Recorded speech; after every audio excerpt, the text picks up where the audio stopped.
역사잡기 2부 시작합니다. 요즘 N번방 또 디지털 성착취 범죄 이런 데에 적잖은 10대 청소년들이 피해자로 뿐 아니라 가해자로까지 연루된 그런 사실이 드러나고 있죠. 우리 아이의 올바른 성인식 어떻게 키워줘야 할까 이런 걱정들 참 많이 하십니다. 그래서 오늘 어린이날 맞이해서 아이들에게 진짜 필요한 성교육, 제대로 된 성교육 지금 되고 있는지 앞으로 어떻게 해야 할지 고민해보는 시간 가져보겠습니다. 초등 젠더 교육연구회 아웃박스에서 함께 활동하고 계신 초등학교 교사 두 분 모셨어요. 황고운 선생님 또 김수진 선생님 두 분 어서 오십시오. 안녕하세요. 안녕하세요. 반갑습니다. 네. 아웃박스 소개해 주세요. 뭐 하는 곳이죠? 아웃박스는 초등 교사들의 모임인데요. 이제 아이들의 성인지 감수성을 기르고 이제 성평등한 세상을 위해서 수업을 연구하고 있는 그런 교사 모임입니다. 네. 행사도 막 하고 있고요. 네. 네. 여기서는 이제 모범적인 성교육 사례 같은 걸 만들어서 또 홍보하고 네. 교사에 대한 교육도 필요하지 않아요? 교사 연수도 같이 하고 그죠? 있고요. 선생님들을 위한 수업 자료도 만들어서 올리고 있고요. 그렇죠. 네. 제대로 된 어린이 성교육이 되고 있느냐, 제가 이제 그런 문제 제기를 했는데 이게 뭐 N번방 디지털 성범죄 이런 것까지 이렇게 제가 그 문제 제기를 했습니다만 네네. 가장 기초적인 성교육이라도 제대로 되고 있나 모르겠네요. 어떻습니까? 보건 선생님들이 5학년 때 성교육 해주시는 게 있고요. 그다음에 매년 10시간, 20시간씩 하라고 지침이 내려오긴 하는데 10시간, 20시간? 네, 권고사항이기도 하고요. 교과 시간도 너무 넘쳐가지고 교과에 이렇게 끼워서 같이 수업을 해야 되는 현실이라서 선생님들이 작정하고 성교육을 제대로 운영하시기는 좀 어려운 환경이에요. 그리고 하려고 하더라도 어떤 자료를 가지고 어떤 내용을 가르쳐야 할지 선생님들이 좀 고민이 많으셔서 교환이 없어요? 지금 이제 성교육 교육부에서 표준안. 만든 성교육 표준안 같은 경우에는 예. 이제 잠정 폐기 보류된 상태고요. 그 이후에 이제 다시 만들어진 게 없어서 네, 좀 힘들어하고 계세요. 아니, 그러면 선생님들은 하라는 지침은 있는데 1년에 10시간이나 20시간. 네. 근데 그거는 뭐 의무사항은 아니라 권고라 이거죠. 그렇죠. 그런데 뭘 가지고 하느냐는 자료도 없고. 그럼 선생님마다 들쑥날쑥 하겠군요. 네, 그래가지고 되게 시도하기 어려워하시는 건 있어요. 저희도 잘할 때 안 배웠잖아요, 사실. 그러니까요. 저희도 잘할 때도 안 배웠고 교대 교육과정에도 없거든요. 그래요? 그래서 저희도 어디까지 지도를 해야 되는지 그리고 어떤 내용으로 해야 되는지 이런 걸 몰라서 같이 모여서 연구해서 저희가 내놓은 자료를 되게 많이 사용해 주시고 계세요. 네. 두 분은 그런 자료를 가지고 직접 아이들한테 학생들한테 좀 해보죠. 네. 네. 몇 학년 하세요 지금? 지금은 3학년 하고 3학년. 있는데 사실 3학년 친구들은 만나질 못해가지고 아직 온라인 못 만났죠. 계약으로. 그러니까 뭐 지난해나 그 지난해 네네네. 경험을 1학년, 5학년 친구들이랑 이제 성교육을 했었는데 이제 5학년 친구들 같은 경우에는 디지털 성범죄 교육을 거기까지 가야죠. 네네네 그죠? 했었어요. 그래서 좀 디지털 성범죄의 특징도 알아보고 내가 가해를 하지 않도록 그렇죠. 가해 예방 교육을 중심으로 좀 수업을 진행했었습니다. 네. 예. 그랬더니 학생들의 반응이 어때요? 학생들은 일단은 처음에는 이게 약간 활동 게임처럼 진행하다 보니까 디지털 성범죄가 이렇게 놀이처럼 진행하니까 이게 이런 특성이 있구나 이런 거를 놀이를 통해서 좀 알게 됐거든요. 그러니까 유포하고 소비되는 게 놀이 형식으로 진행될 수 있고 근데 이게 피해자가 있을 수 있다. 그래서 이거를 피해가 되지 않도록 가해 예방을 해야 한다. 그리고 너희들도 모르게 가해자가 될 수 네, 있는 그 그렇죠. 과정을 보여주는 거군요. 네네네. 그러다 보니까 이제 몰랐던 사실을 좀 알게 되고 이제 이런 걸 하지 않기 위해서 나도 이제 단톡방에서 이런 대화에서도 좀 조심해야겠다라고 이제 이야기하더라고요. 기존의 성교육은 대체로 피해 예방 교육 아니었어요?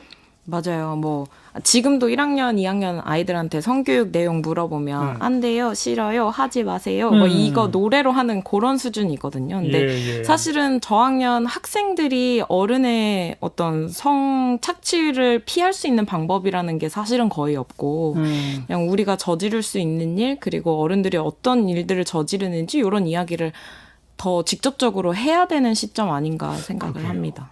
그 어린이집 심지어는 또 초등 저학년에서 남자 여자 아이들끼리 뭐 접촉 뭐 이런 얘기들이 심심치 않게 들려오잖아요. 맞아요.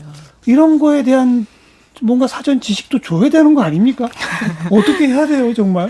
근데 지금 사실 성교육 같은 경우에는 정자 난자가 만난다 이런 식의 지식 기능 중심의 성교육이 주로 이루어지고 있거든요. 네. 근데 아이들에게 필요한 거는 아까 말씀하신 대로 어떻게 관계를 맺는지, 어떻게 뭐 또래에서 연애를 잘하고 혹은 뭐 거절을 잘하는 예, 방법, 예. 또 거절을 당했을 때 그거를 잘 받아들이는 방법 이런 예. 것들이 아이들에게 실질적인 필요한 교육인데 그러니까요. 네, 이런 것들이 이제 좀 잘 이루어지기 위해서는 선생님들과 이제 교육부에서의 노력이 필요할 것 같습니다. 어떻게 바뀌어야 하는지 몇 가지 좀 아웃박스가 생각하는 정리된 방향이 있습니까?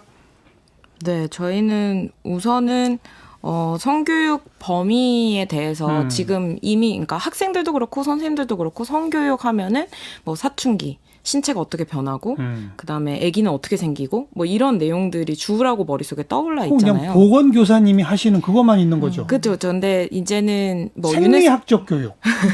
네. 근데 사실은 지침이나 기존 교육 자료 내용에는 다 있는데 하다 보면 시간이 부족하니까 선생님들이 진짜 해야 된다 하는 것만 하시게 되는 것 같아요. 그래서 이제 유네스코에서도 포괄적 성교육이라고 해서 이게 곧 인권 교육이고 인간에 대한 존중을 기반으로 한 폭넓은 일상생활에서 일어나는 문제들을 어떻게 성과 접목해서 해결할 것인지 이런 지침들이 이제 있거든요. 예. 그래서 그런 걸 기반해서 조금 더 일상생활에서 학생들이 쉬는 시간에 놀 때는 어떻게 하고 어른이랑 접촉할 때는 어떻게 하고 연애할 때는 어떻게 하고 이런 구체적인 얘기들을 더 폭넓게 다뤄야 될 것 같습니다. 포괄적 성교육이라는 게 결국 인권과 평등에 기반한 성교육이어서 성평등 교육이거든요. 그렇죠. 그래서 예. 그러니까 인권 교육, 이렇게 존중 교육으로 이루어져야 조금 더 아이들에게 직접적으로 필요한 교육이 되지 않을까 생각합니다. 인권, 평등, 결국 성평등 교육. 네. 그런데 이게 추상적이거나 원칙적이어서는 안 되잖아요. 그렇죠. 실생활에 구체적으로 투영되는 식의 사례 중심으로 가야 되잖아요. 사례 중심이어야 하는 것도 있고요. 그다음에 학생들이 요즘에 어떤 모습인지 우리가 조금 더 들여다봐야 되거든요. 예. 그러니까 우리가 가르쳐야 되는 내용을 열심히 연구하는 게 아니라 학생들이 어떤 고민을 하고 있는지를 그렇죠. 먼저 들어보고 맞아요. 그 학생들한테 필요한 정보들을 제공해 주는 게 유튜브에서 뭐 요즘 어린아이들이 클릭만 해도 뭐 못 볼 게 없잖아요. 네, 다 맞아요. 보잖아요. 그러다 보니 그 어린아이들도 서로 이렇게 접촉하고 막 이러다 보니 그 안에서 다툼이 생기는 거잖아요. 그럼 그런 얘기들을 해줘야 되지 않나요? 맞습니다. 해줄 뿐 아니라 어떤 행동 교육도 좀 해야 되지 않나요? 그렇죠. 실제로 어떤 사례를 좀 경험한 게 있어요? 학교 현장에서? 유튜브에서 학생들이 저희 때 옛날에 엑스맨 때 하던 놀이 있잖아요. 당연하지 뭐 이런 거. 네. 그런 게임들을 아이들이 하더라고요. 근데 옛날 건데 애들이 유튜브 중간중간에 광고가 나오잖아요. 근데 예, 그 예. 광고에도 굉장히 선정적이고 게임 광고라든지 그런 광고를 아이들이 무비판적으로 보게 돼요. 그래서 이게 어떤 문제가 있는지 어떻게 바라봐야 할지 이런 미디어 리터러시 교육과 성교육을 좀 접목해서 수업을 하고 있습니다. 거기서 한 걸음 더 나가서 N번방 사건, 디지털 성범죄 요 관련해서 초등교실에서는 어떤 교육이 가능한 겁니까? 일단은 아까 가해 예방 교육에 중점을 두고 있다고 말씀드렸잖아요. 그래서 꼭 범죄까지 가지 않아도 SNS 에티켓이 뭐가 있는지 이런 수업을 먼저 해요. 그래서 뭐 찍고 공유하고 저장하고 왜 교실에서 친구들끼리 우스꽝스러운 사진 찍거나 잘 때 찍거나 뭐 합성을 하거나 이런 걸 일상에서 놀이로 하거든요. 카톡방에서 서로 주고받기도 하고 그래서 그런 거에 경각심 가지는 수업을 하고 그다음에 아까처럼 디지털 성범죄들이 막 우리 가해자 되게 공감을 그렇죠. 잘하거든요. 그렇죠. 그래서 이 문제가 일어나지 않게 하려면 어떻게 해야 되고 만약에 내가 이런 문제를 알게 모르게 저질렀다면 어떻게 해야 되고 뭐 이런 이야기들을 주로 나누면서 예방 포스터를 만들어 보기도 하고 그리고 또 온라인 관계를 맺기 전에 교실에서 친구들과의 관계를 잘 맺어야 결국은 인권 교육이에요. 맞아요. 그래서 이제 또래 관계를 어떻게 맺는지, 네. 뭐 관계 뭐 애정 표현은 어떻게 해야 하는 건지, 뭐 애인이 키스를 하려고 할 때 어떻게 거절하고 그 거절을 어떻게 받아들이는지 이런 것들을 좀 건강하게 헤어지는 방법까지 이렇게 아이들에게 좀 필요한 교육을 하고 있습니다. 또 요번에 그 N번방 사건 보면은 그 작은 정보 하나로 시작을 해서 점점 이렇게 유인해 들어간다는 거잖아요. 맞아요. 그런 거로부터 좀 자기를 이렇게 보호할 수 있는 자포자기. 그러니까 피해자를 탓하는 교육이 될까봐 저희도 예, 되게 예. 주의를 많이 하는데 그래도 개인정보를 빼내가는 사람들이 이런 방식으로 접근한다라는 이야기는 학생들이랑 같이 하려고 하고요. 그죠. 그리고 만약에 그런 문제가 발생해서 내가 피해를 입게 됐을 때에는 반드시 나를 믿을 만한 어른한테 이야기하라고 그렇죠. 이런 이야기들을 하고 있습니다. 그리고 아는 사람에게 얘기하기 어렵다면 이제 다른 지원할 수 있는 방법이나 그런 안내를 하고 있고요. 네, 네. 이미 피해를 당한 학생들도 있던가요?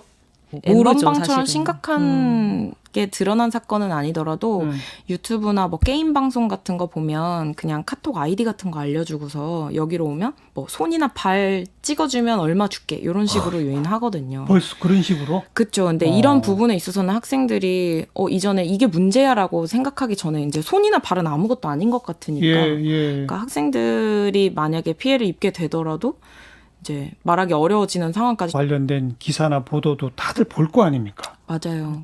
알 거 아니에요. 네, 연예계에서 일어난 사건들, 뭐 그러니까요. 뉴스에 나오는 건 학생들도 다 똑같이 알고 있다고 알죠. 보시면 돼요. 그러면 오히려 더 정확하면 맞아요? 5년 동안 그렇습니다. 686명이면 1년에 100명 이상이란 얘기예요? 정말 이렇습니까? 엄청 심각하죠. 근데 교사들도 사실 잘하면서도 받을 기회가 없었고 1년에 하하. 교사들이 받는 거 성희롱 예방교육 1년에 2번 정도거든요. 보건생님이 한 번, 교장선생님이 한 번 이렇게 듣는 게 전부여서 네. 사실 교사들은 이렇게 되게 보수적이기도 하고 기성세대잖아요. 그렇죠. 그래서 학생들보다는 좀 뒤떨어질 수밖에 없기 때문에 계속 이제 우리가 예전에 배웠던 거랑 지금 세상이 다르다라는 걸 열심히 배워야 되긴 과거에는 해요. 괜찮았더라도 예. 이제는 틀렸다라는 그렇죠. 거를 저희 교사들도 계속 배워야 할 시기인 것 같아요. 교사들에게 학생들을 위한 성교육을 하기 위한 기초교육 네. 이런 거 하고 있나요? 지금은 뭐 성희롱, 성폭력 예방 교육 이제 그 안에 직장에서 포함해서? 하는 그런 정도의 교육만 이루어지고 있고 필수적인 교육은 아니에요. 그거 갖고 안 되죠. 그럼 맞습니다. 교사들도 필수적으로 그런 연수와 교육을 꾸준히 받아야 할 필요가 있는 것 같습니다. 네. 우리 두 분 선생님께서는 1년에 10시간 의무적으로 이거 하세요라는 공문이 내려가길 바란다면서요? 저희가 이제 욕심내는 선생님들은 사실 곳곳에 있거든요. 이번에 저희 아웃박스 멤버들도 되게 많이 늘었어요. N번방 사건 이후에 진짜 예. 더 이상은 안 되겠다 이렇게 생각하신 선생님들이 계셔서. 근데 막상 수업을 하려고 해도 이게 되게 예민한 내용이다라는 생각이 드니까 민원을 걱정하기도 하고 관리자분들이 조금 보수적인 경우도 있어서 네. 이게 이 교육이 필요하다라고 지침이 교육부 수준에서 내려오면 좋겠다라는 그렇죠. 생각을 많이 하고 있거든요. 그럼 네. 해야 되니까 누구나. 네. 뭐 멀리 갈 거 없이요. 이 방송 들으시는 청취자분 모두에게 제가 아주 공개적으로 물어보고 싶어요. 네. 초등학교 다니는 자녀를 둔 부모 여러분, 국어, 수학 몇 시간 안 하고 성교육하는 게 더 소중하지 않나요? 맞습니다. 그 국어, 수학 몇 시간 더 한다고 뭐 합니까? 안 그래요? 맞습니다. 우리 아이가 제대로 된 성인식 갖고 자라도록 하는 것, 제대로 된 인권 인식 갖고 자라도록 하는 것, 이게 소중합니까? 수학 문제 몇 개 더 푸는 게 소중합니까? 성인지 감수성을 갖는 어른으로 성장할 수 있는 게 훨씬 중요하죠. 그죠? 네. 그렇죠. 인간 교육이니까. 아, 그럼 이 뻔한 대답을 왜 교육부는 아직도 대답을 못 하고 있대요? 대답해 주십시오. 참 아직 그 표준 교환조차 없다는 그 말에 잠깐 좀 흥분했는데 교육부 더 서둘러야 됩니다. 그래서 의무적으로 이런 교육하도록 하고 선생님이 이런 교육을 하실 자질이 부족하면 전담 교수도 두셔야 되고 선생님에 대한 재교육도 해야 되고요. 정말 국어 수학보다 더 소중한 교육 아닙니까? 두 분 하실 말씀 제가 다 해드렸네. 그러게요. 초등 젠더 교육 연구의 아웃박스 활동하고 계신 황고운, 김수진 두 분 선생님 고맙습니다. 감사합니다. 감사합니다.